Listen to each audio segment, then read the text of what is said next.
in every culture. Anything beyond the normal perception of life, anything beyond the normal day-to-day happenings means it's an opportunity to ask and receive things which are not normally available to people. The Santa Claus of the West, who is bag full of gifts, or the traditional 3 boons of India.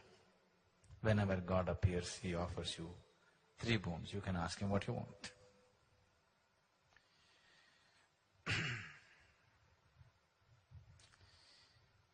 This interpretation or this direction of lore and stories that have… why this lore has taken in this direction is always in the world, a large population of the world is always deprived. Always it's been so. A large population in the world is always deprived of many things that they would aspire to have. Or I would say almost everybody is deprived of what they want to have. If they have this, they don't have that. If they have that, they don't have this. So, almost everyone is deprived of something or the other. So if a new possibility arises, the first thing is to ask. And if anybody is of any worth, he's supposed to give. I know there are various people, there are various prayers and lamentations of the so-called devotees where they are swearing by the God and saying, if you cannot even give this, what kind of a God are you? If you cannot even do this, what kind of a guru are you? Where is your compassion?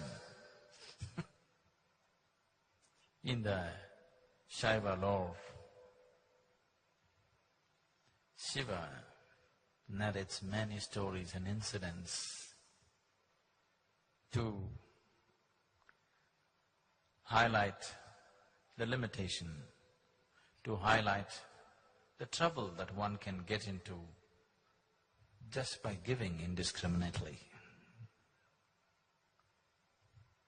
The trouble that both the giver and the receiver can get into by simply giving somebody something that… for which they are not yet there.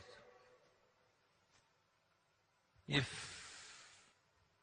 they had evolved their life to a point to that which they are desiring, it would anyway happen. But before they reach there, they want to have it.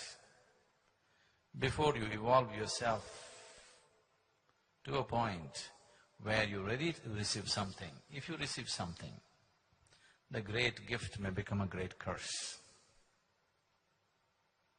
There are any number of people on the planet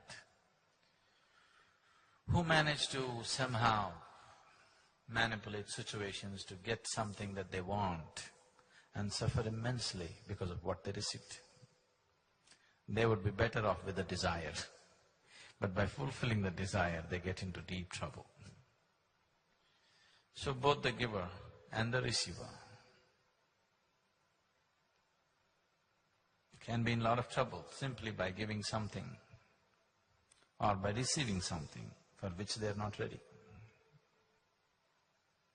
Many times human beings, once they attain to a certain level of attainment, they have an urge to be overly compassionate. Misplaced compassion always comes from your ego. You want to be the most compassionate person on the planet. Wherever anybody needs anything, reach out. This is not coming from any kind of understanding or wisdom or awareness. This is coming from wanting to be the best or the most. Whatever you do, you want to be the most. Wherever you go, even if people say, I'm stupid, people want to say, I'm the most stupid person in the world. Even there they want to stand first. Somehow they want to be the best, one way or the other. I want to be the most intelligent or I want to be the most stupid. I don't want to be lost in between. I don't want to be ordinary. I want to be somehow special. So you want to be the most compassionate. This problem is there among people. They want to be the most compassionate.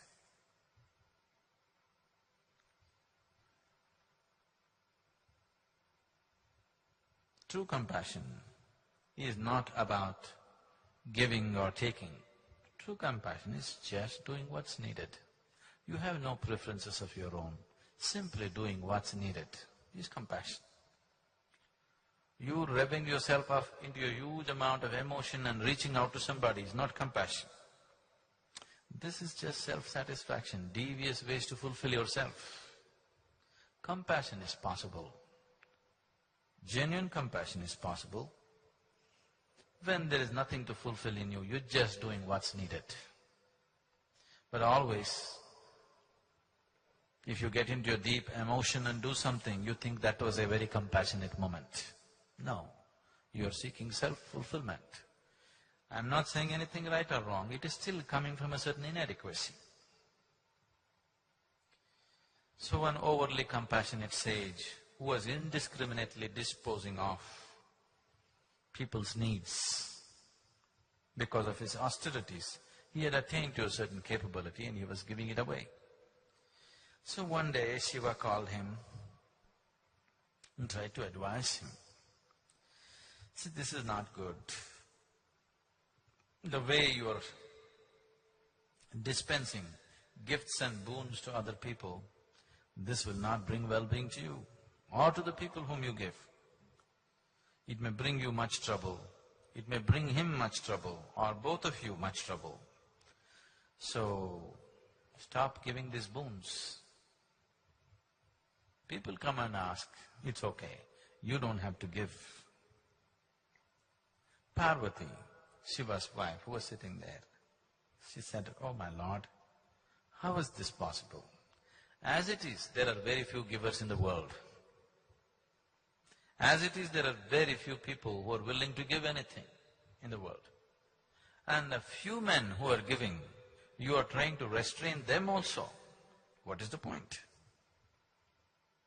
At least a few men who are willing to give, let them give. You must explain this to me. This is not fair. There are very few givers. That also you want to discount and make it much smaller? Then Shiva said, see, this is not about depriving people of something. This is not about depriving the world of receiving something. Nor is it an effort to deprive the person to have the pleasure of giving something. It is just that instead of helping people to evolve, where they will naturally receive the bounty of life, an unevolved person, if you give something, you will only overburden him. You will only destroy his life. If you're concerned about somebody's ultimate well-being, you must put him through the painstaking process of evolving him to a higher possibility where he will receive higher dimensions of life, where receiving just happens to him because he deserves it. If you gift a ton of gold to an ant, it will only crush the ant. It will not make the ant rich, it will only crush the ant. So what you give, how you give is very important. You don't just give because somebody is asking. Let me tell you a story. Once there was a very sweet sage. Sweet one, not like me.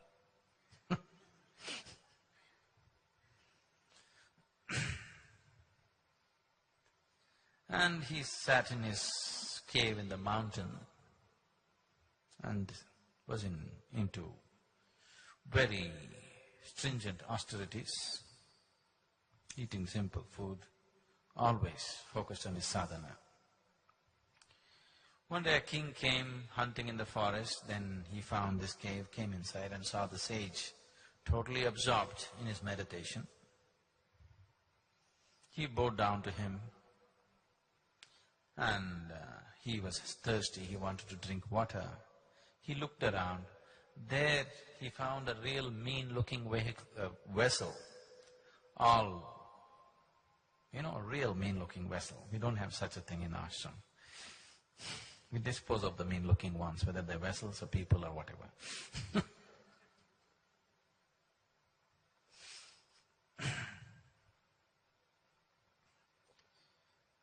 The king thought, such a wonderful human being, so deep in his meditation, so dedicated, why should he use such a mean-looking vessel? So he rode back. Then he sent some of his men and said, leave 2 most wonderful golden urns for him to use, 2 golden vessels. So his king's people came, took away this mean-looking vessel and put up these golden vessels. And after a few days, the sage opened his eyes and to perform his morning ablutions and also for other purposes, he looked for his vessel, it was not there. Because he could not find it anywhere, then he found these 2 golden vessels. It was not very convenient, they were too elaborate, ornate and heavy, but he decided to use it because there was nothing else. Life went on for a few days. One day, a very mean-looking person with a very mean mind, with mean intentions, came in the direction. He walked into the cave and the first thing his eyes fell on the golden vessels. Then the sage welcomed this man, served him a small meal that he had. The man ate, but his eyes were fixed on the golden vessel. The moment the sage closed his eyes to meditate, the man picked up the golden vessel and ran.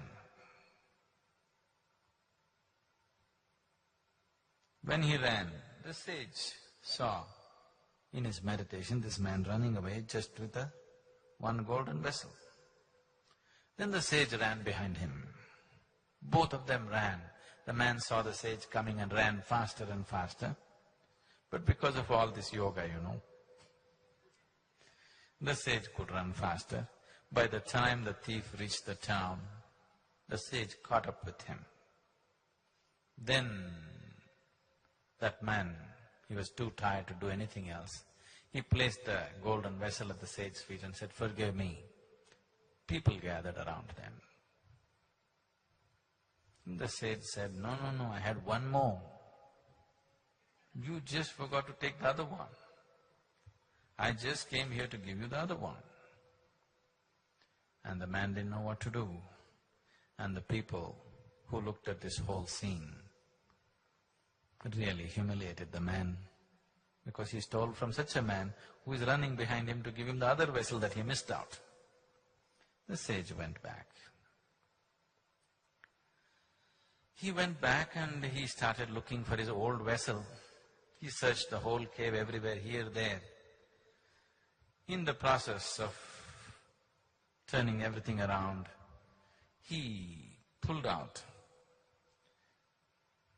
a few baby mice who were there, and also the mother mice. When he turned everything around, these baby mice fell out. The mother mouse, terrified, ran away, abandoning the children. So the sage ended up with 5 little mice. The mother was terrified, never came back. So he started feeding these baby mice with little grain that he had, and they were slowly putting on weight. One day, a cat walked in and mopped up 4 of them.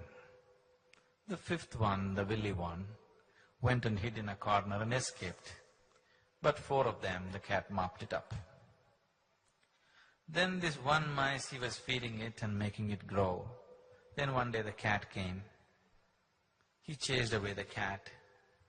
The mouse was so terrified. So the sage, out of his compassion, thought, how long can I protect this mouse? Every time the cat comes, I'll have to open my eyes, I have to come out of my meditation. This won't work. Out of his siddhi, out of his capabilities, out of his sadhana that he has done, he decided to turn this mouse into a fierce cat. So the mouse became a cat. So the other cat stopped coming because here there is a fierce cat. After some time, a wild dog came looking for the cat.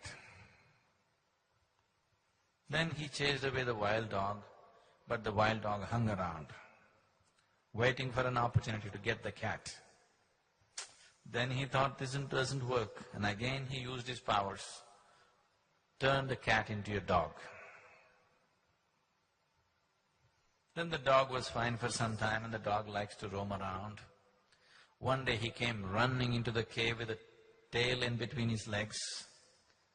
When the sage saw a panther was chasing the dog, he stopped the panther, chased away the panther. Then he sat there and thought, this is getting too troublesome. Every time I close my eyes, either I have to protect a mouse or a cat or a dog or something. So he decided the best thing is to turn this into a lion. He'll be the king of the jungle. Then I can turn him loose in the forest, he will be safe. I will have no problems. So he turned this dog into a big lion. Now the lion roamed about the forest. When he walked, every other animal ran away seeing the lion. But though this was the body of a lion, it still had the heart of a mouse. He was feeling very diffident. If they come to know that I am just a mouse, what will they do to me? He was always going through the struggle. You know, many people are going through this.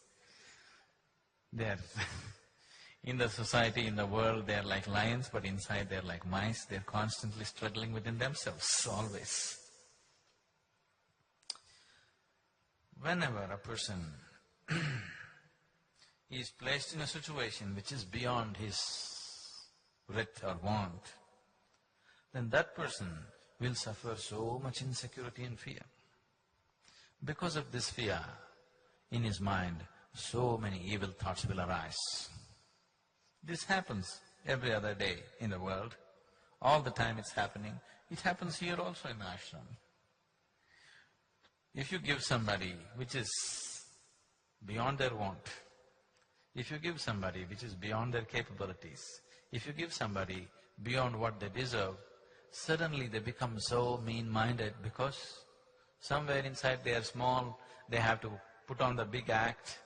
Now they will start thinking all kinds of nonsense. So this lion was feeling very insecure. He is a lion as far as the world is concerned. Everybody is afraid of him, but within himself he is a mouse. Then he thought, the only other person who knows that I am a mouse is the sage. If I finish him off, nobody will know that I am a mouse. I will be a real lion. With this intention, he walked into the cave. The sage was sitting and meditating. The lion slowly approached him, because if the lion finishes off the sage, nobody in the world will know that this is a mouse. As he came closer, the sage realized. Then he looked at the lion and said, this was not right of me to turn a mouse into a lion. And he turned the lion back into a mouse and said, get out of here, fend for your own life. It is nature for a cat to eat a mouse, for a dog to eat a cat, for a bigger animal to eat the dog. It is natural, unless they evolve to that position.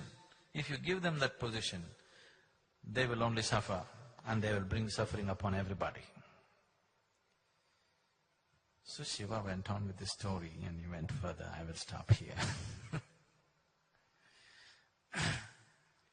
Now, this traditional, what to say, temptation that they have created in people.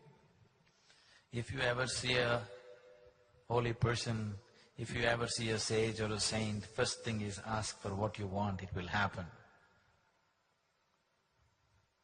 I'm telling you, never ask, because if he is wise, he will not give. But sometimes he is just in a state where he says, okay. If he says, okay, you're in trouble, because you will get something that you're not ready for. If you get things that you're not ready for, life doesn't become better. Life only becomes turmoil in so many ways. So when you sit in a certain space, when you sit in a certain energy, if you notice a certain person or a place is creating a certain level of energy, it seems to be a little bigger possibility than what you are. That is a time when you don't think of anything, when you don't ask for anything, you simply sit. If you simply sit, you will get the necessary nutrient to evolve very fast, to mutate from one dimension to another. Once you grow into a certain possibility, everything that is possible in that dimension will anyway happen to you. If you do not grow into that possibility, but just aspire for that, then you're just bringing heaps of trouble upon yourself. So meditation, temple, dhyana linga, or sitting with the Guru is not a time to ask. It is a time to imbibe and allow this one to evolve into a higher possibility, so that if it evolves, what has to happen to it will anyway happen.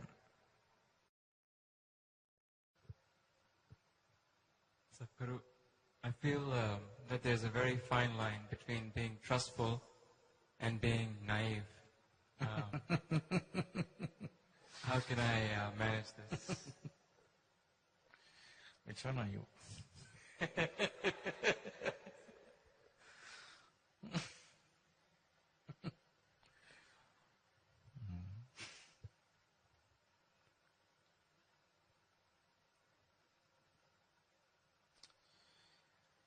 Right now,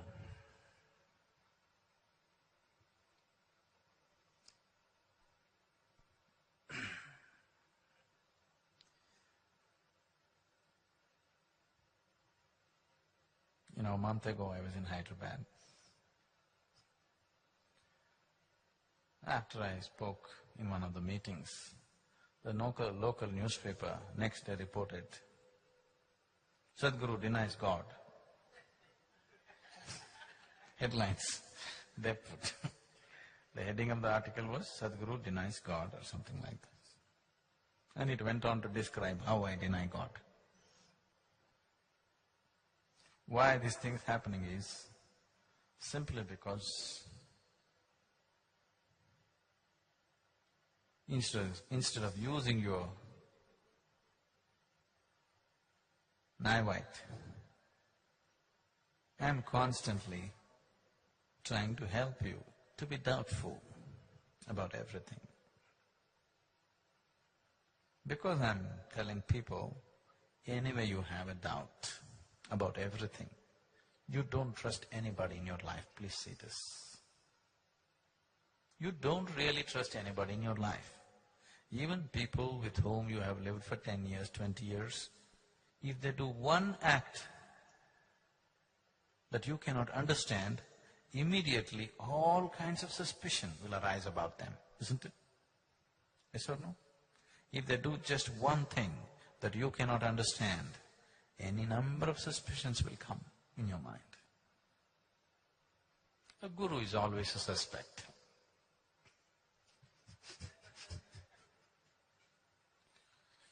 So naturally there are more suspicions about him than anybody else. Unfortunately, that's the reality. That is why the possibility which is so close is so far away. So So I'm not asking you to be trustful. I'm always asking you to doubt. Doubt is fine with me, but suspicion is a sickness. Doubt means you're looking as to what is the truth. Suspicion means you made a conclusion about it. Doubt means you don't know, you're looking. That is a good state to be. You're looking constantly. Naive means you're suspicious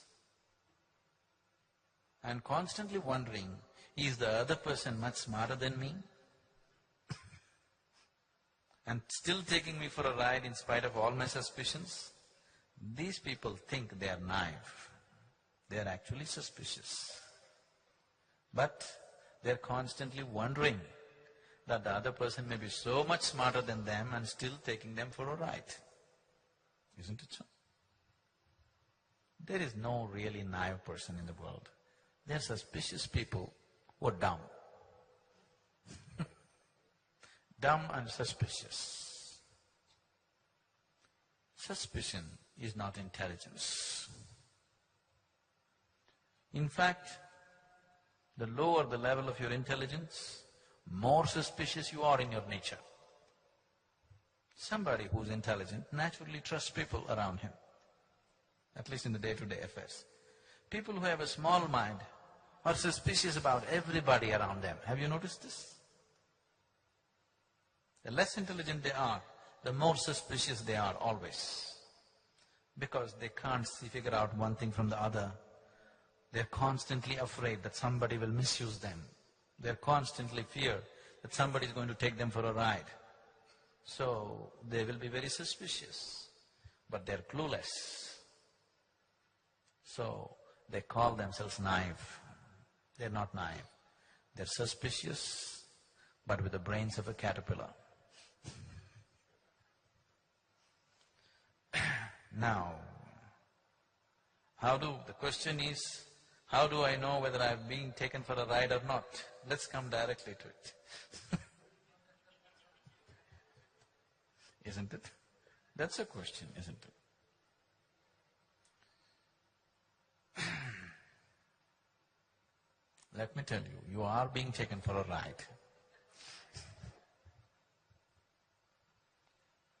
Because